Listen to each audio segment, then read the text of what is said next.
Hello students and welcome back to my channel math solutions with Rose ma'am. आज की class में mission गणित कक्षा 10वीं की कार्यपत्रक करने जा रहे हैं 3 दिसंबर 2022 की हिंदी मीडियम की। टॉपिक है ऊंचाई और दूरी। इस वर्कशीट को स्टूडेंट्स हम शुरू करेंगे। उस सभी से पहले आप छोटी सी रिक्वेस्ट है, प्लीज़ चैनल को सब्सक्राइब कर दीजिए और वीडियो को लाइक करना और दोस्तों के साथ शेयर करना मत भूलिएगा। त्रिकोणमिति के अनुप्रयोगों में समुद्र जीव विज्ञान, विमानन, पथ प्रदर्शन आदि में विभिन्न स्थलों के बीच की लंबाई, दूरी और ऊंचाई का पता लगाना शामिल है। यहाँ हम विमानन में त्रिकोणमिति की सहायता से विमान की गति ज्ञात कर सकेंगे। तो इसमें बेटे आपको एक प्रश्न दिया हुआ है अनसॉल्व्ड। पहले अनसॉल्व्ड को भी करना है, लेकिन पहले हम सॉल्व्ड क्वेश्चन को करेंगे। एक हवाई जहाज जमीन से 1200√3 मीटर ऊपर उड़ रहा है। आप फिगर में भी देख सकिए, ये है। एक विशेष क्षण में समतल जमीन पर बैठे एक लड़के की आंखों से जहाज का उन्नयन कोण 60 डिग्री है। 15 सेकंड के बाद उन्नयन कोण 30 डिग्री हो जाता है। ये 15 सेकंड है, उसके बाद उन्नयन कोण 30 डिग्री हो जाता है। यह मानते हुए कि विमान ने एक सीधी रेखा में यात्रा की है। विमान द्वारा उस समय के दौरान तय की गई दूरी ज्ञात कीजिए। विमान को गति किलोमीटर प्रति घंटा में भी व्यक्त कीजिए। तो प्रश्न है बेटा, जमीन पर लड़के की स्थिति O है, B हवाई जहाज की प्रारंभिक स्थिति है, 15 सेकंड के बाद हवाई जहाज की स्थिति D है, AB तथा CD वह ऊंचाई है जिस पर हवाई जहाज उड़ रहा है। हवाई जहाज के उन्नयन कोण 60 डिग्री और 30 डिग्री है। त्रिभुज OAB में OAB ये वाला जो त्रिभुज है, इसमें AB जो है वो लंब है और OA जो है वो आधार है। तो इसलिए 60 डिग्री क्या होता है, tan 60 क्या होता है, √3, और AB जो है वो होता है 1200√3 और OA की जगह OA, यानी OA यहाँ से वैल्यू निकाल दी हमने 1200 आ गई। अब दूसरा ट्रायंगल लेंगे OCD, उसमें भी CD लंब है और OC जो है आधार है। इस आकृति को भी दोबारा से करना है अपनी कॉपी में। उसके बाद है अब पुनः आकृति में OCD में अगर हम आए तो CD अपॉन में OC हो गया और tan 30 हो गया। और tan 30 की वैल्यू क्या होती है, P अपॉन में B होती है, यानी लंब बटे में आधार होती है। तो लंब बटे में आधार के लिए OC की वैल्यू जो है वो आपकी कितनी आ गई, 3600 आ गई।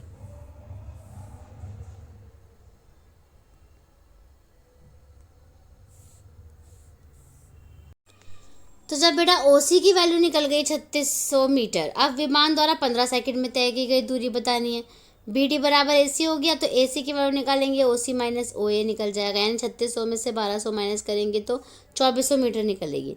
फॉर्मूला होता है गति निकालने का दूरी बटे में समय, दूरी का दूरी, समय का समय दिया हुआ है, इसको डिवाइड कर लीजिए। अब ये मीटर पर सेकंड में है, लेकिन अगर किलोमीटर प्रति घंटा में निकालना है तो जो है ये 160 जो है वो 18/5 बन जाएगा, क्योंकि 16 को हम किससे मल्टीप्लाई करेंगे, यहाँ पे देखिए 16 को 18/5 से करेंगे, 576 किलोमीटर प्रति घंटा आएगा। अति हवाई जहाज द्वारा 15 सेकंड में तय की गई दूरी 2400 मीटर है और विमान की गति 576 किलोमीटर घंटा है। अब आता है अनसॉल्व प्रश्न पे। 1.2 मीटर लंबी एक लड़की भूमि से 88.2 मीटर की ऊंचाई पर एक क्षैतिज रेखा में हवा में उड़ रहे गुब्बारे को देखती है। किसी भी क्षण लड़की की आंख से गुब्बारे का उन्नयन कोण 60 डिग्री है। कुछ समय बाद उन्नयन कोण घटकर 30 डिग्री हो जाता है। इस अंतराल के दौरान गुब्बारे तय की गई दूरी ज्ञात कीजिए। चलिए बेटा इस क्वेश्चन को हम व्हाइट बोर्ड पे सॉल्व कर लेते हैं। तो चलिए बेटा इसका सॉल्यूशन देखते हैं। सॉल्यूशन में सबसे पहले तो फिगर ही बनाएंगे। तो फिगर में पहले हमने एक ग्राउंड दिखाया, इस पे ये लड़की यहाँ पे खड़ी हुई है। ये है 1 पॉइंट जो है वो ये लड़की कितनी है, 1.2 टॉल है ना, 1.2 मीटर टॉल है। अब उसके बाद यहाँ पे भी हमने एक लाइन ऐसे ड्रॉ कर दी और यहाँ पर हमने एक गुब्बारा यहाँ पे दिखा दिया, ये हॉट एयर बलून वाला, ठीक है। उसके बाद एक जिसको ये देख रही है, पहले तो ये यहाँ वाले पहले को देख रही है ना, तो ये यहाँ पे भी एक हॉट एयर बलून आ गया। इसका जो एंगल बनेगा वो आपका बनेगा 60 डिग्री का पूरा, और जो यहाँ से एंगल बनेगा इसका, ये आपका बनेगा सिर्फ और सिर्फ 30 डिग्री का एंगल, ठीक है। ये पॉइंट हो गया आपका E, ये पॉइंट हो गया आपका C, ये हो गया D, और ये हो गया आपका A, ये हो गया B, G, H और F। तो ये तो थे पॉइंट्स। अब इसको सॉल्व करना है। सॉल्व करने के लिए देखिए ट्रायंगल AC और E ले लीजिए बेटा। ACE में tan 60 हो जाएगा, ठीक है। tan 60 क्या होता है हमारे पास, P अपॉन में B होता है, यानी AE अपॉन में AE अपॉन E बोल दो इसको, या हाँ E हो गया, AE अपॉन में CE हो गया। अब tan 60 क्या होता है, √3 होता है। AE हो गया आपका, कितना दे रखा था, 88 पॉइंट, पूरी हाइट दे रखी थी 2 में से 1.2 माइनस करनी है इसकी, क्योंकि ये जो 1.2 है ये माइनस हो जाएगी, क्योंकि इसके ऊपर खड़ा लड़का देख रहा है ना ऊपर की तरफ। तो अपॉन में CE जो है वो आपको पता नहीं है, CE की जगह CE रख दीजिए। अब अगर हमें CE की वैल्यू निकालनी है तो अगर हम इसमें से इसको माइनस करेंगे तो हमारा आंसर आ जाएगा 87, ठीक है, √3 आ जाएगा, अपॉन में √3।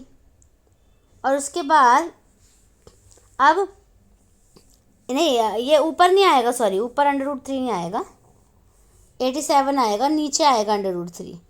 अब रैशनलाइज करेंगे तब ऊपर आएगा, तो रैशनलाइज करेंगे तो 87 √3 अपॉन में 3 हो गया, कट कर दीजिए इसको, ठीक है, 3 2 ज़ा 6 और 3 9 ज़ा 27, 29 √3 हो गया इसका आंसर, पहले तो CE का, ठीक है। अब पहले मैं इसको रब करती हूँ इसको, क्योंकि इसी में ही लिखेंगे हम, फिगर के साथ साथ देखते हुए चलेंगे ना, नहीं तो फिर बाद में ज़्यादा दिक्कत आती है। अगर मैं फिगर मिटा देती हूँ और दोबारा फिगर बनाना जो है वो क्या हो जाता है, मुश्किल हो जाता है, ठीक है।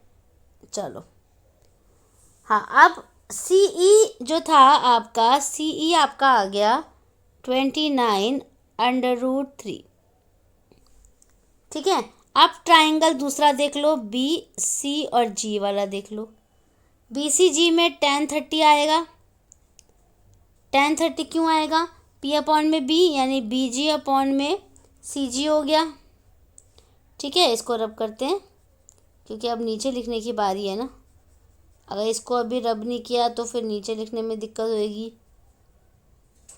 क्योंकि फिर दोबारा से करना पड़ेगा। तो अभी इसको हम यहाँ पे मैं इस तरीके से ही डिलीट कर दी, ताकि ये बहुत इजी वे में हो जाए सारी चीज़ें। इसके बाद tan 30 होता है 1 अपॉन में √3। BG जो है, BG हो गया आपका 88, अगेन वही 88.2 में से 1.2 माइनस करने हैं, और अपॉन में CG आ जाएगा, और माइनस करोगे तो CG की वैल्यू जो है ऊपर वाले की आ जाएगी 87 √3 आ जाएगी, यानी ये वाली वो जो है वो यूज़ करनी है, ये वाला tan की वैल्यू, और ये वाली CG की वैल्यू हमें यहाँ पे यूज़ करनी है, ठीक है। इसके बाद जब हमारा ये भी निकल गया, CE निकल गया और CG निकल गया। अब CE और CG निकलने के बाद आपको डिस्टेंस निकालना है। तो डिस्टेंस के लिए देखिए, यहाँ पे मैं लिखती हूँ, थोड़ा सा पेन मोटा करते हैं। डिस्टेंस जो है यानी दूरी जो निकालनी है वो हो जाएगी आपकी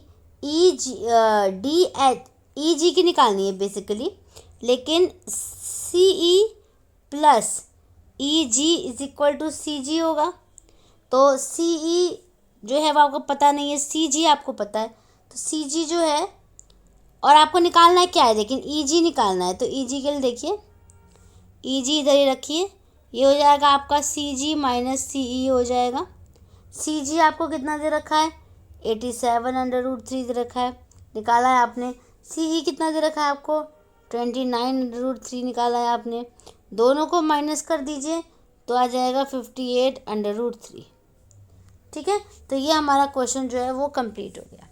so thank you students for watching this video. फिर मिलेंगे हम नई वीडियो में एक नई वर्कशीट के साथ। वीडियो को लाइक, शेयर एंड चैनल को सब्सक्राइब ज़रूर कर दीजिए।